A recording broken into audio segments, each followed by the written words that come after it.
Daxili İşlər Nazirliyi Kiber Cinayətkarlıqla Mübarizə Baş İdarəsi tərəfindən ölkə ərazisində qanunsuz onlayn mərc və kazino oyunları təşkil edən şəxslərə qarşı əməliyyatlar davam etdirilir.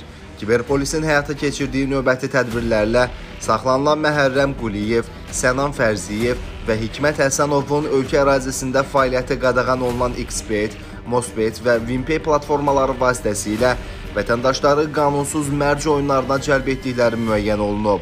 Təqsirləndirilən şəxslərin paytaxt ərazisində icarəyə götürdükləri mənzildən qanunsuz fəaliyyətin həyata keçirilməsi üçün istifadə etdikləri texniki vasitələr, bank kartları, mobil telefonlar və nağd pul vəsaitləri aşkarlanıb. İstintaq zamanı müəyyən edilib ki, dəstə üzvləri qeyd olunan platformalar vasitəsilə əldə etdikləri külli miqdarda pul vəsaitini müxtəlif yollarla legallaşdırıblar. Mosbet və XBet kazino oyunları təşkil etmişik.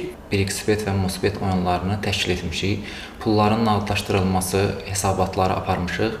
Faktla bağlı Baş İdarədə Cinayət Məcəlləsinin müvafiq maddələri ilə cinayət işi başlanılıb. Araşdırmalar davam etdirilir. Bir daha vətəndaşları sosial şəbəkələrdə və internet platformalarında təklif olunan qeyri-qanuni kazino və qumar oyunlarında iştirak etməməyə çağırırıq. Belə qanunsuz oyunların təşkili və idarə olunması, eləcə də oyunçu qismində iştirak qanunvericiliyin tələblərinə uyğun olaraq hüquqi məsuliyyət yaradır.